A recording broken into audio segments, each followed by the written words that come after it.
Dear friends, welcome to education heaven. मैं assistant professor Anant Prakash आपके अपने यूट्यूब चैनल शिक्षा स्वर्ग में आपका स्वागत करता हूं। फ्रेंड्स, आज के इस वीडियो में हम लोग कोठारी आयोग 1964-66 पढ़ेंगे, जिसे हम शिक्षा आयोग के नाम से भी जानते हैं। यह एक ऐसा टॉपिक्स है जो कि आपके डीएलएड, बीएड, यूजीसी नेट हर जगह काम आते हैं, क्योंकि सभी एग्जाम में, हायर एजुकेशन के सभी परीक्षा में इनसे प्रश्न पूछे जाते हैं। इतने इंपॉर्टेंट है, चाहे वह डीएलएड हो, सीटेट हो, बीएड हो, सभी में काम आते हैं यह। तो फ्रेंड्स, चलिए आज हम विस्तार से देखते हैं कोठारी आयोग के बारे में। फ्रेंड्स, कहते हैं सपना एक देखोगे मुश्किलें हजार आएंगी। सपना एक देखोगे मुश्किलें हजार आएंगी, लेकिन वो मंजर बड़ा खूबसूरत होगा जब कामयाबी शोर मचाएगी। तो कामयाबी पाने के लिए मेहनत तो करने पड़ेंगे। तो चलिए जुड़े रहिए हमारे साथ। यदि आपने मेरे चैनल को सब्सक्राइब नहीं किया तो सब्सक्राइब करें, वो बेल आइकन दबा दें ताकि आने वाली वीडियो की नोटिफिकेशन पहले आपको मिल सके।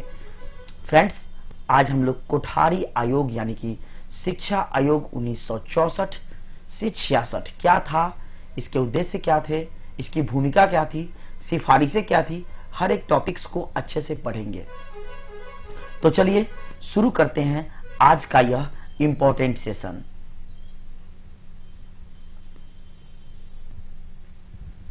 शिक्षा आयोग, जिसे हम कोठारी आयोग के भी नाम से जानते हैं, सन 1964 में विश्वविद्यालय अनुदान आयोग यानी कि यूजीसी के तत्कालीन अध्यक्ष श्री दौलत सिंह कोठारी की अध्यक्षता में कोठारी आयोग का गठन किया गया।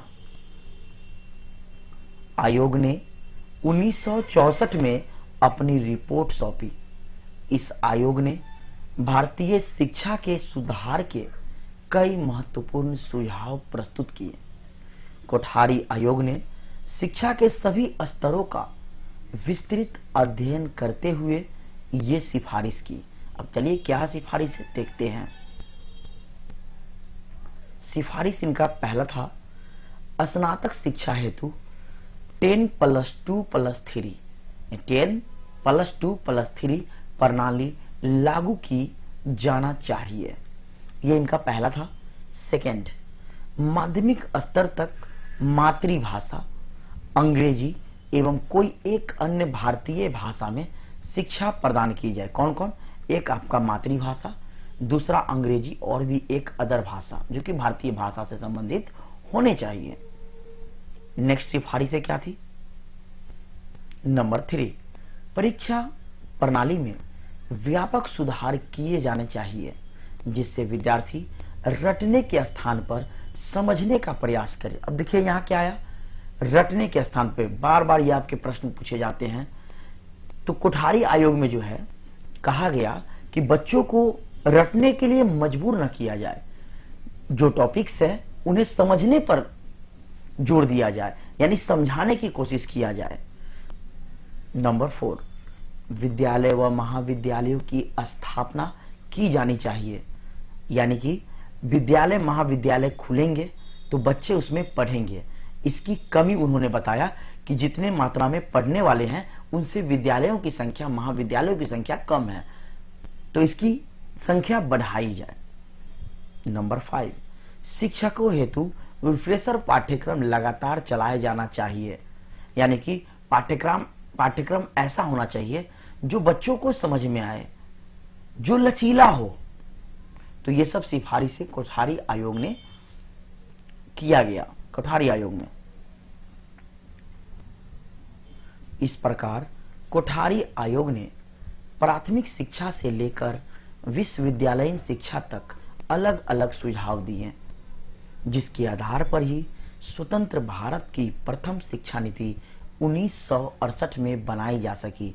यानी शिक्षा आयोग 1964, कोठारी आयोग 1964 को देखते हुए ही प्रथम शिक्षा नीति 1968 बनाई गई, जिसे हम राष्ट्रीय शिक्षा नीति 1968 के भी नाम से जानते हैं या फिर जाना गया। अब देखते हैं उद्देश्य। शिक्षा आयोग के उद्देश्य क्या थे? शिक्षा आयोग या कोठारी आयोग के उद्देश्य निम्नलिखित है। नंबर 1, स्वतंत्रता प्राप्ति के पश्चात भारत सरकार ने देश की परंपराओं एवं मान्यताओं के अनुरूप आधुनिक समाज की आवश्यकताओं एवं आकांक्षाओं को ध्यान में रखकर राष्ट्रीय शिक्षा प्रणाली का विकास करने का प्रयास करना। स्वतंत्रता के बाद भारत सरकार ने शिक्षा कैसे विकास होगी, लोगों की आवश्यकता कितनी है, इसे मद्देनजर रखते हुए शिक्षा को बढ़ावा देने की कोशिश किया गया। नेक्स्ट पॉइंट, नंबर 2, स्वतंत्रता प्राप्ति के समय से भारत ने राष्ट्रीय विकास के एक नवीन युग में प्रवेश किया है। इस युग में उसके लक्ष्य हैं शासन एवं जीवन के ढंग के रूप में धर्मनिरपेक्ष लोकतंत्र की स्थापना, यानी कि लोकतंत्र ऐसा हो जिसमें किसी एक धर्म पर जोर न हो, सभी धर्म के लोगों को ऊंच नीच, सभी जाति में कोई भेदभाव न हो और सभी को शिक्षा का अवसर मिलना चाहिए, सभी को शिक्षा का अधिकार है। जनता की निर्धनता का अंत होना चाहिए, यदि गरीबी मिटेगी तो शिक्षा बढ़ेगी। सभी के लिए रहन सहन का उचित स्तर होना चाहिए। कृषि का आधुनिकीकरण हो ताकि पैदावार, खेती जो है, अनाज की खेती जो है, पैदावार बढ़ाई जाए। और यह कब होगी? आधुनिकीकरण से होगी, क्योंकि जनसंख्या दिन प्रतिदिन बढ़ रही है। लेकिन क्या खेत बढ़ रहा है? बिल्कुल नहीं, खेत तो उतना ही है। तो कैसे बढ़ेगा उत्पादन? ये बढ़ेगा आधुनिकीकरण के द्वारा, नई नई तकनीकों के द्वारा बढ़ेगा। नेक्स्ट है उद्योगों का तीव्र विकास, यानी उद्योगों का तेजी से विकास करना, आधुनिक विज्ञान का प्रयोग आदि।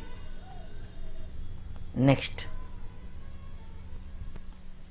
नंबर 3, स्वतंत्रता प्राप्ति के बाद सभी स्तरों पर शिक्षा का विस्तार हुआ है।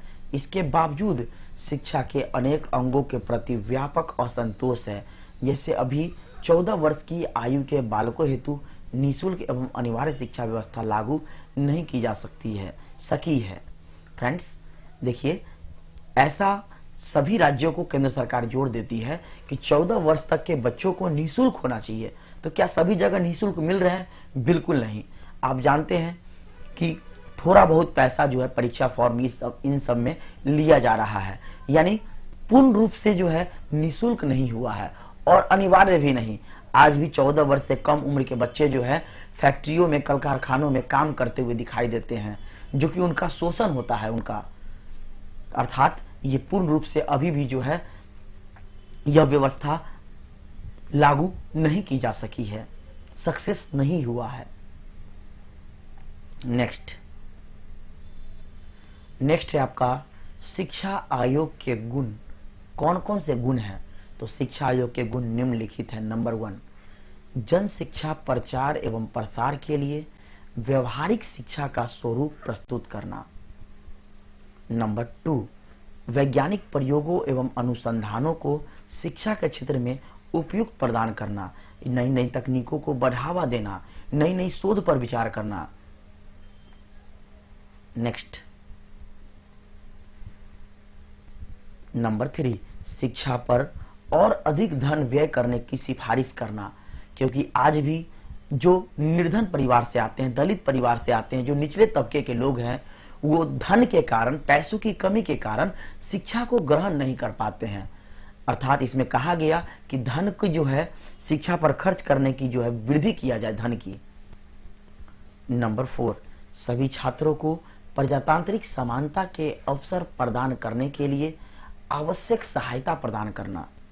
नंबर 5, माध्यमिक शिक्षा को पूर्ण व्यवसायोन्मुखी बनाकर उच्च शिक्षा की गुणवत्ता में वृद्धि करना। इसमें कहा गया शिक्षा ऐसा मिलना चाहिए जिससे बालक आगे चलकर अपने जीवन यापन के लिए उनको रोजी रोजगार मिल सके। शिक्षा ऐसा हो ताकि उनको जीवन में कोई समस्या न हो। नंबर 6, संवैधानिक शिक्षा लक्ष्यों की पूर्ति हेतु ठोस कदम उठाना। तो ये सब इनके गुण हैं। आप जानते हैं कि जितने भी आयोग आए, यदि उनमें कुछ गुण हैं तो उनमें कुछ दोष भी पाया गया है। तो चलिए अब इनके दोषों को देखते हैं। शिक्षा आयोग के दोष। शिक्षा आयोग के दोष निम्नलिखित हैं। नंबर 1, शिक्षा आयोग के प्रयासों के फलस्वरूप बेसिक शिक्षा का स्वरूप समाप्त हो गया है, जिस पर सरकार बल देने की कोशिश कर रही है। नंबर 2, अंग्रेजी भाषा पर अतिरिक्त बल देने से भारतीय भाषाओं का विकास अवरुद्ध हो गया है। आप जानते हैं हमारे देश की मातृभाषा हिंदी है। कहीं ना कहीं आज आप जब भी जाते हैं इंटरव्यू देने के लिए कोई अच्छे पद के लिए, चाहे वो बैंकिंग हो या फिर उससे ऊंचे पद पर जाते हैं, तो आपको डिमांड किया जाता है अंग्रेजी में बोलने का। लेकिन हमारे देश की मातृभाषा तो हिंदी है। अर्थात हम कह सकते हैं कि अंग्रेजी पर ज्यादा बल देने से हमारी अपनी जो भाषाएं हैं, मातृभाषा है, वह लुप्त होता हुआ नजर आ रहा है। नेक्स्ट, नंबर 3, संस्कृति अध्ययन की पूर्ण उपेक्षा की गई है। आज कहीं ना कहीं संस्कृति जो है पीछे पड़ रही है हमारे देश की। नंबर 4, प्रारंभिक शिक्षा के आधार को मजबूत बनाने का सार्थक प्रयास नहीं किया गया है। प्रारंभिक शिक्षा यदि मजबूत होता तो आज हमारे यहाँ इतना शिक्षा पीछे न होती। हमारे यहाँ जो बेस है शिक्षा का, प्राथमिक शिक्षा का, प्रारंभिक शिक्षा का, वो बहुत ज्यादा मजबूत नहीं हो पाया है। आप जानते हैं सबसे ज्यादा खर्च अगर कहीं होता है तो प्राथमिक शिक्षा पर ही किया जा रहा है सरकार के द्वारा। फिर भी अच्छी योजना न होने के कारण, ध्यान न दिए जाने के कारण प्राथमिक शिक्षा कमजोर पड़ रही है। नंबर 5, शिक्षकों को अपेक्षित सुरक्षा प्रदान करने में शिक्षा आयोग पूर्ण असफल रहा है। नंबर 6, बालकों का नैतिक व आध्यात्मिक विकास असफल रहा है। तो ये इनके कोठारी आयोग के दोष थे। फ्रेंड्स, मैंने आपको कोठारी आयोग की सिफारिशें बताई, उद्देश्य बताया, गुण बताया और दोष बताया, जो कि आपके लिए काफी इंपॉर्टेंट है। ये आपके पेपर के लिए, ये लगभग हायर एजुकेशन में सभी जगह पूछे जाते हैं, इतने इंपॉर्टेंट है। तो फ्रेंड्स, इस तरह की बेहतरीन टॉपिक्स मैं आपके लिए बनाते रहता हूं, जो कि आपके लिए फायदेमंद होता है, आपके एग्जाम के लिए लाभकारी होता है। यदि आपको लगता है कि मैं आपके लिए मेहनत करता हूं, यदि आपको मेरा वीडियो पसंद आता है, तो आप अपने दोस्तों के साथ मेरे चैनल को, मेरे वीडियो को फेसबुक, व्हाट्सएप पे शेयर करें और मेरे चैनल को सब्सक्राइब जरूर करें। फिर मिलते हैं नेक्स्ट वीडियो में, तब तक के लिए धन्यवाद। Thank you for watching this video.